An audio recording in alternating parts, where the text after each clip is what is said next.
The Miami Dolphins are in Tampa for joint practices today. Mike McDaniel spoke to the media. The team made a slew of roster moves yesterday, and I'll spend just a little time today talking about the latest in the Tua Tagovailoa Brian Flores saga. That here today on Locked On Dolphins.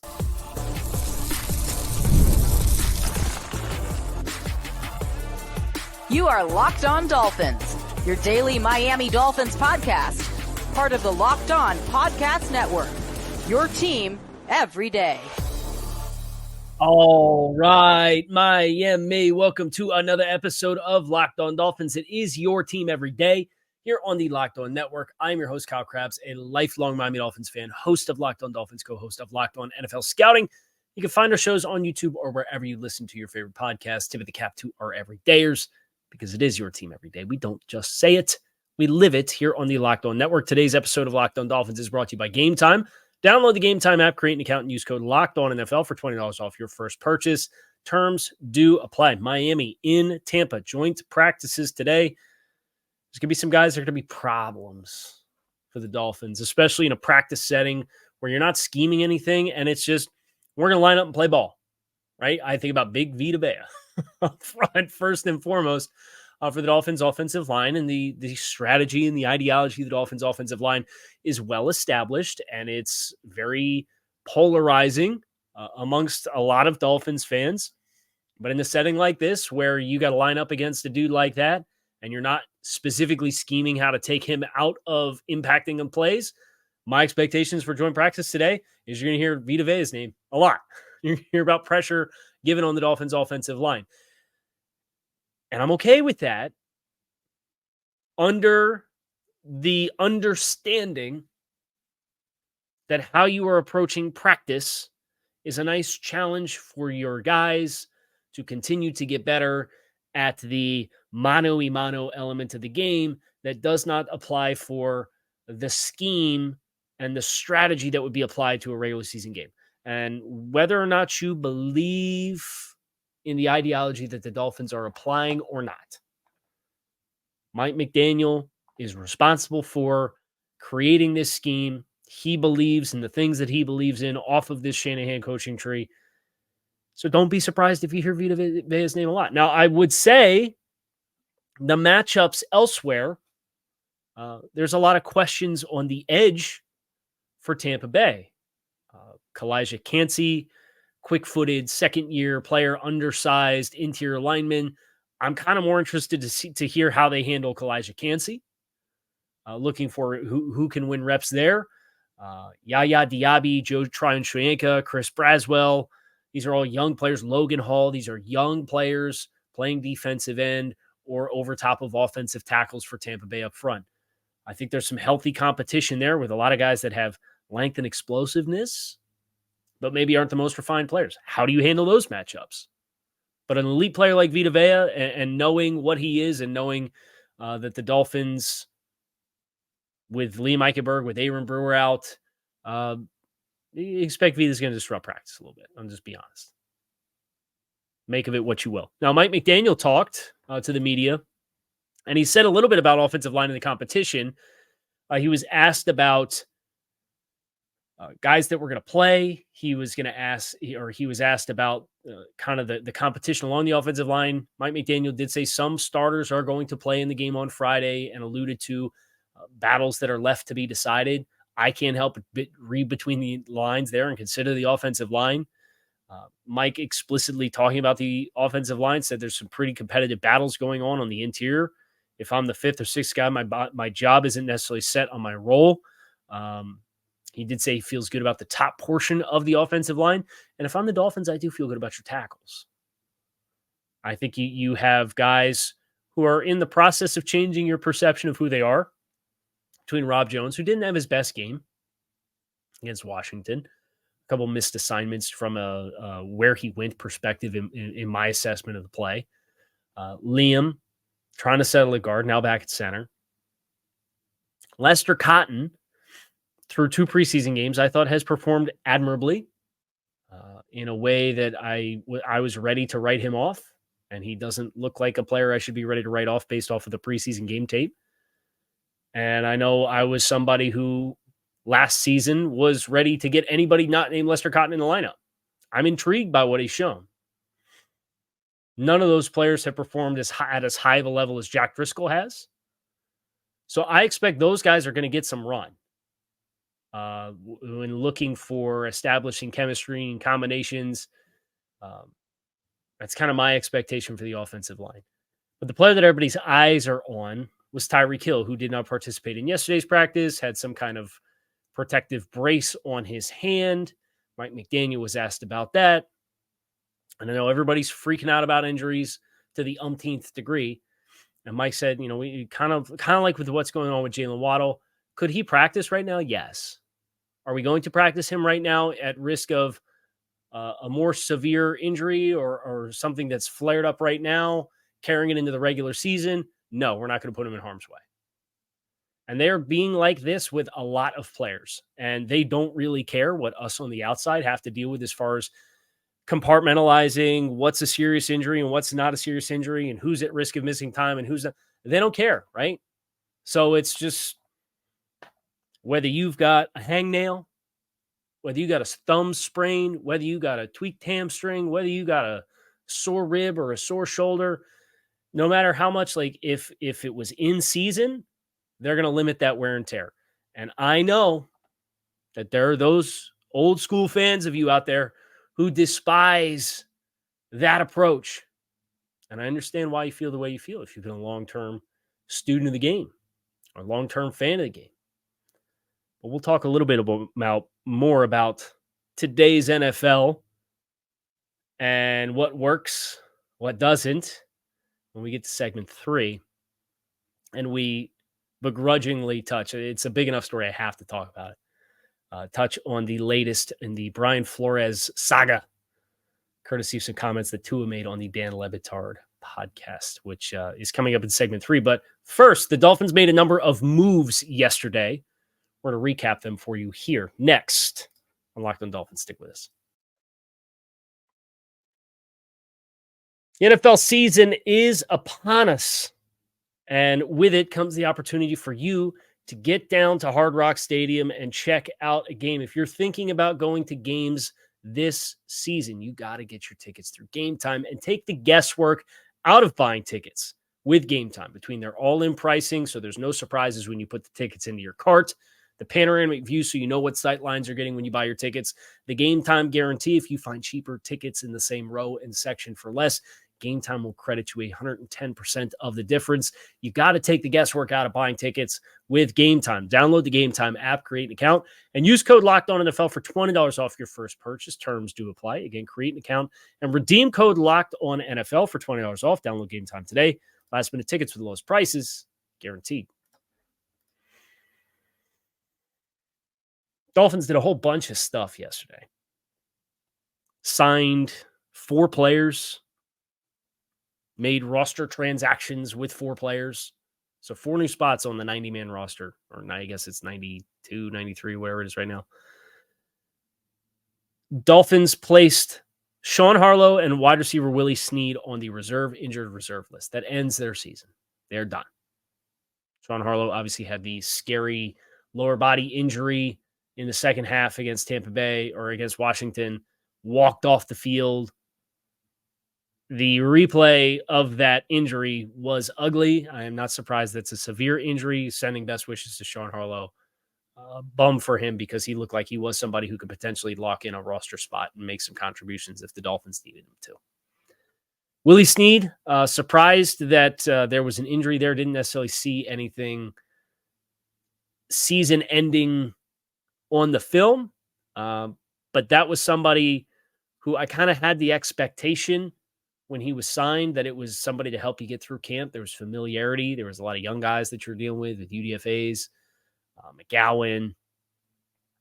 So having somebody to help take the stress off of that with Willie Snead as you were properly insulating your top-end players helps you get through training camp with somebody who knows what they're doing.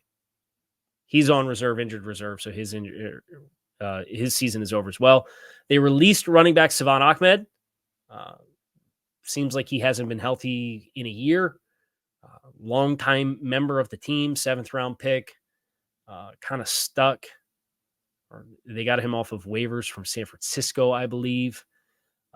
Made some really nice contributions throughout the years, but as the talent on this roster has gotten better, he's become more marginalized to the point where now they cut him loose a couple of days ahead of the mass cut downs, hopefully give him an opportunity to land on his feet somewhere. And they waived injured linebacker Zeke Vandenberg. Was on injured reserve last year. He was waived. He cleared waivers. He reverts back to the Dolphins IR.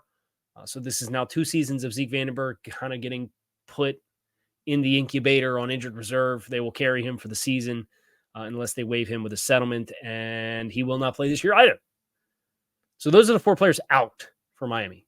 1 cut and 3 that are going to end up on your out for the season IR list. And in their place, the Dolphins signed 2 running backs, Xander Horvath, Anthony McFarland, linebacker Daquan Jackson, and wide receiver Jadon Janke. Horvath has some fullback-ish experience, big player.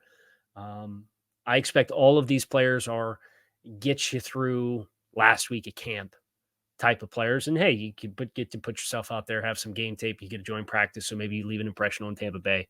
The biggest name here is McFarland. McFarland can fly. There's no doubt about that. He is somebody who has a ton of speed.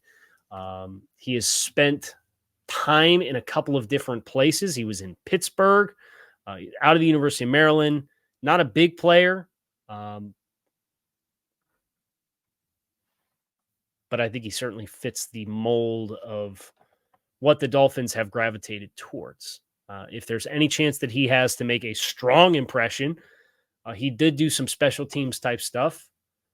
He returned some kicks as recently as last year in Pittsburgh. He returned 6 kickoffs, averaged 27.5 yards per return on just 16 snaps on special teams for the season.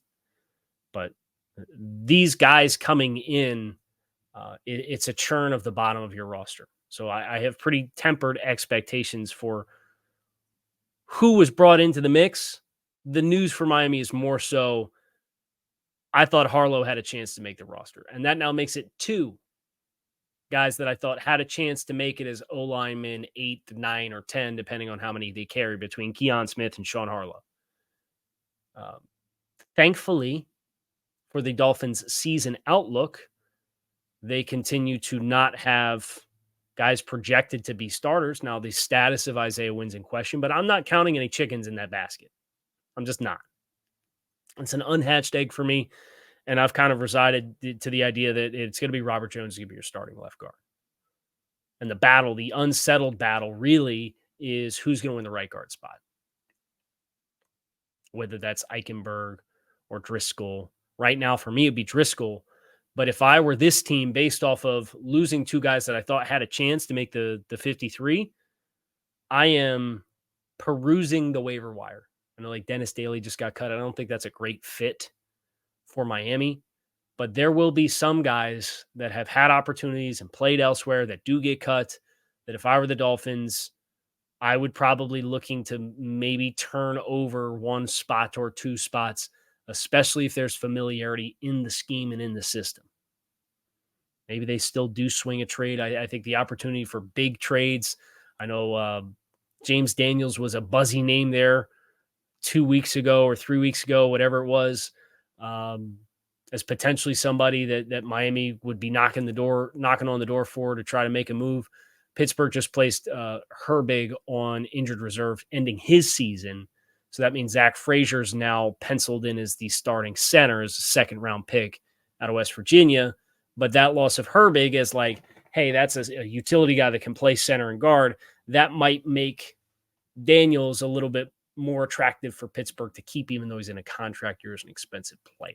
So I think they are not done there. Joe Rose asked me that. He said, hey, do you think I was on the Joe Rose show on Tuesday morning? Yeah, yesterday. And Joe said, hey, do you think it's more likely they add an interior offensive line guy or add somebody on the defensive line? And I kind of expect the 53 you get after cuts is not going to be the same 53 that you have 2 days later, because as the market gets flooded with all those names, I think there are going to be some opportunities to churn some guys and turn them back around. I hate the gossip stuff. I really do. The gossip rag stuff. And this next segment is a little gossip rag DNA, because it's he said, she said, Brian Flores, Tua Tagovailoa. Tua had some very pointed words for Brian Flores. It's become a big story. Brian Flores talked to the media yesterday in Minnesota, had his 2 cents that he had on the situation. And then all of the opinions that have come after it was what has really spurred me. If Tua said his 2 cents and Brian Flores said his 2 cents, and that was it, I'd let it go. But the commentary and the reactions and the talking points that have come out of them exchanging in the last 48 hours or 72 hours, their thoughts of the relationship that those two guys had, is what has finally prompted me to say, okay, I have something to say. So we're going to talk about that next here on this episode of Locked On Dolphins. Stick with us.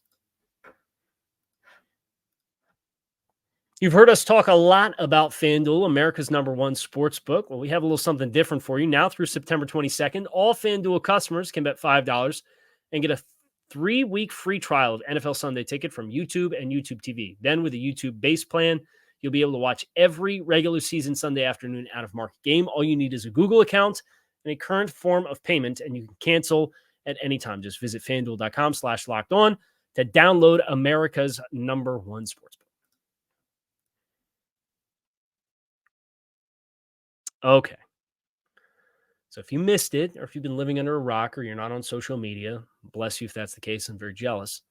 Tua went on with Dan Le Batard. And the last thing that Dan Le Batard asked Tua in their interview was to talk about the contrast and what his experiences were with the previous coaching regime, which Tua kind of hinted at earlier in the interview, but glazed over, and what Mike McDaniel's been. And Tua had some very sharp, pointed words talking about, imagine somebody tells you you suck at your job every day and you don't deserve to be here and you haven't earned the right to be here. And we're going to go somebody else out to do your job. And contrast that to what he's experiencing now. And it doesn't matter if you're the president of the United States, if you had somebody terrible in your ear telling you all these bad things that you shouldn't be hearing, you're going to start to believe it after a while. People pick up the phrase terrible person. People then alluding to is referring to Brian Flores as a terrible person. Speak your truth, right? And I think that's totally fine. The bothersome part for me with the reaction to Tua was, why is he talking about Brian Flores? Because he was asked about it in an interview. And the other part that bothered me was any assertion that Tua Tagovailoa is soft because he didn't take the hard coaching with Brian Flores. Hard coaching with air quotes, right? And if you believe Tua Tagovailoa is soft, I encourage you to do any level of base research on Google for what kind of discipline he faced as a kid for having a bad game. And then Google what his college coach was and the reputation that man has for being a tough coach with tough love. Tua Tagovailoa talking about what happened, especially when you get as much context as you get from people like Jeff Darlington, who reports on this story for ESPN and alludes to text messages that was sent to the player, and then Dominique Foxworth hinting at the context of some of those text messages from a head coach to a player, talking about don't blow this. That's not tough coaching. It's a totally different ballpark, but I digress. You know, you want to choose to motivate a player however you want to. And I'm going to be explicitly clear. I'm not one of those Dolphins-based people that's just going to throw all the dirt on Brian Flores and his name. He was a phenomenal tactician in the game of football. From an X's and O's standpoint, I think he's on equal footing with what Mike McDaniel is on offense. Brian Flores is from a tactician standpoint on defense. And he squeezed every drop of blood out of that stone that he could. From a talent perspective in 2019 and they spent a lot of money in 2020. And then a lot of those players had an exodus. But people that are now trying to make this about Brian Flores and his accolades, his success as the coach of the team from a wins and loss record, why it's not hard to understand that this was not about the wins and losses for Brian. Brian Flores' football acumen was not the reason why things didn't work out. And this is just another embodiment of wanting to not associate football players that you watch on your television every Sunday as human beings, and instead just assume them to be emotionless football robots who go out there and play for 3.5 hours, and then you turn the TV off and you come back the next Sunday or the next Thursday or the next Saturday or the next Monday, and they do it all over for again. There's a human element to all of this. And that was the part for Brian Flores. And it's kind of hard to blame him on one hand. He started coaching in New England in 2003. He was a scout, I believe, in 2003 or 2004. He spent 15 years in that system. And the only starting quarterback he ever knew was Tom Brady, who's the greatest quarterback of all time. With all due respect to Dan Marino, Tom Brady's the greatest quarterback of all time. The only coach that he endured to teach him how to coach was Bill Belichick. Right? So the only threshold of interaction that he has is established Tom Brady and Bill Belichick. And the lack of understanding that you have to tailor how you connect with people based on the kind of human being that somebody is. And I thought Jamie Erndorf from Good Morning Football had some great context. She used to be on the SEC Network. She said, well, I covered the peak of Tua, Nick Saban, Alabama when I was at SEC Network. And she effectively said, Nick was different with Tua, but Nick's a tough coach. And if you want to connect with players, that relationship, and Brian Flores, when he goes up and talks about, self-reflection on that and learning from that and being better from that, I hope he does, because if he ever gets another opportunity to be a head coach, what he learned, what he must take from what he was here in Miami was that the model that you learned and observed in New England between Tom Brady, who is one of one, and Bill Belichick, that doesn't fly anywhere else. And that's where I take exception to, I know Chris Perkins of the Sun Sentinel did a story, and he said, I'm rooting for McDaniel. It seems like it's a healthier environment for the team, but I can't help but think that the old quote unquote old school way has produced more results at the NFL level. And that's the take for me, where it's like, all right, now I got something to say. Because yes, Bill Belichick won a bunch of Super Bowls with Tom Brady. And then Tom Brady leaves and goes to play with Bruce Arians, who's a well-established players coach, and immediately wins another Super Bowl. What have the Patriots done since Tom Brady left? I'll give you a spoiler alert. It's nothing. They had one playoff berth. And they got smoked by the Bills in the wild card round. Worse than the Dolphins have gotten smoked in any of their recent playoff appearances. The Bill Belichick, it's kind of akin to taking the Joe Philbin hire, right? You try to take an ancillary part of why something worked somewhere else and try to translate it and make it work here in Miami. And the Bill Belichick coaching tree, the old school way, this is courtesy of New York Times. 10 men who worked under Bill Belichick have landed full-time head coaching jobs in the NFL. 2 have a career record better than 500. Al Groh, who was one and done, 9-7 with the Jets, and Bill O'Brien, who went 52-48, was abysmally bad, lost the first 4 games in 2020 and got fired after he effectively did the Bill Belichick thing and commandeered the entire football operations and traded a bunch of players that he didn't want that were good players, including DeAndre Hopkins, because he didn't want to have to deal with any headaches and just wanted guys that would fall in line. and be good soldiers and keep their mouth shut. And he so quickly wore out his welcome, he was fired after 4 games. And the team was horrible for 4 years afterwards.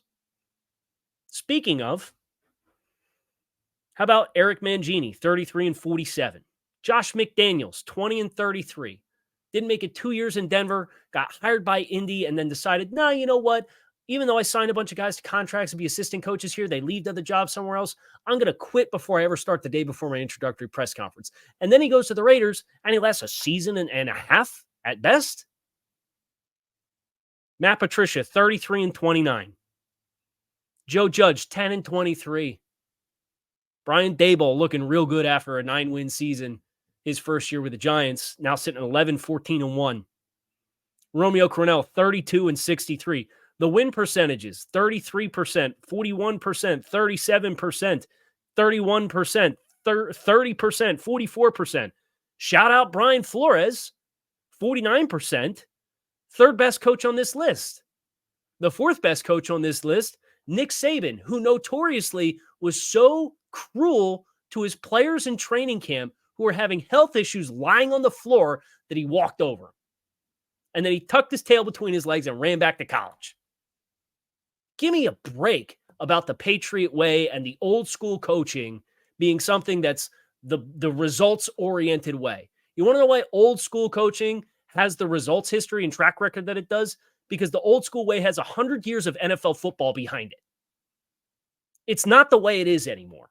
It's not the way that these athletes work. It's not the way that these young kids work. It's not the way you're going to connect with people anymore.